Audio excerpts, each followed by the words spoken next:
જય જવાન જય કિસાન। હું છું હરેશ પરમાર।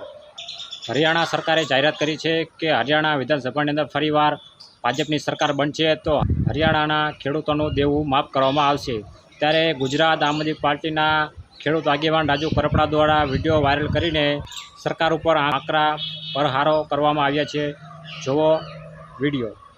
સમાચાર પત્રોના માધ્યમથી જાણવા મળ્યું કે હરિયાણાની અંદર ભાજપની સરકાર જો બીજી વખત સત્તામાં આવશે તો ત્યાંના ખેડૂતોનું દેવું માફ કરશે।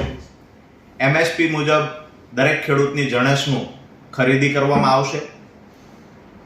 ખરેખર જ્યારે આ સમાચાર સાંભળ્યા તો એક ખેડૂતના દીકરા તરીકે ખુશી થાય, પરંતુ ભાજપ સરકારને ગુજરાતના ખેડૂત તરીકે અમુક સવાલો પૂછવા માંગુ છું કે ખરેખર ગુજરાતમાં એમએસપી મુજબ ભાવ ન મળવાથી ખેડૂત દિવસે ને દિવસે દેવાદાર બનતો જાય છે। ગુજરાતના ખેડૂતો દર વર્ષે 1000થી વધારે ખેડૂતો આત્મહત્યા કરે છે, જેને આત્મહત્યાને અકસ્માતમાં ષડયંત્રપૂર્વક ખપાવવામાં આવે છે।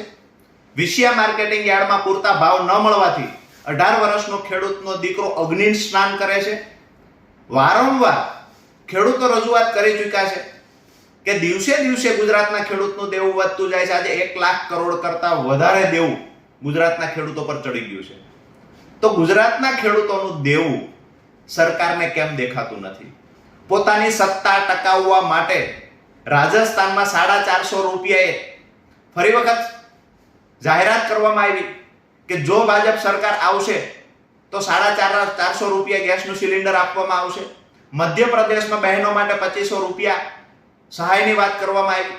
મહારાષ્ટ્રની અંદર બેરોજગારી ભથ્થું યુવાનોને આપવાની વાત આવી। અને આગળ અમે વાત કરીએ તો ગઈકાલે જાણવા મળ્યું કે હરિયાણાની અંદર જો ભાજપની સરકાર ફરી વખત આવશે તો ત્યાંના ખેડૂતોનું દેવું માફ થશે। એમએસપી મુજબ દરેક જણસની ખરીદી કરવામાં આવશે।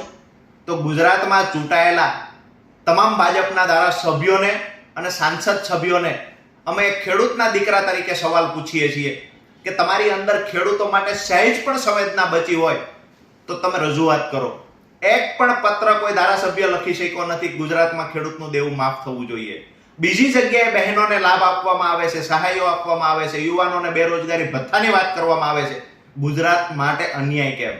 વાત તો એવી હતી કે સૌનો સાથ સૌનો વિકાસ। અહીંયા જોઈએ તો સૌથી વધારે દેશમાં સૌથી વધારે જો ખરાબ હાલત કોઈ ખેડૂતોની હોય કોઈ રાજ્યની અંદર તો ગુજરાતના ખેડૂતોની છે।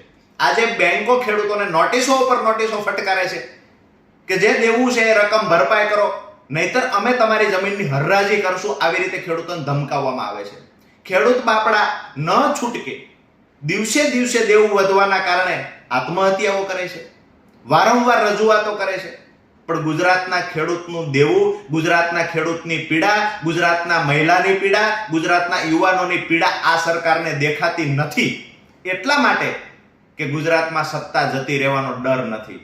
જ્યાં સત્તા જવાનો ડર છે ત્યાં ભાજપ લહાણી કરે છે, અને જ્યાં સત્તા જવાનો ડર નથી ત્યાં ખેડૂતો, યુવાનો, મહિલાઓ દિવસે દિવસે પીડાતા જાય છે, હેરાન થતા જાય છે। અમારી નમ્ર વિનંતી છે કે ગુજરાતના ખેડૂતોનું દેવું માફ કરવામાં આવે, એમએસપી મુજબ દરેક જણસની ખરીદી કરવામાં આવે, અને જ્યાં પણ ખેડૂતો પર અત્યાચાર થાય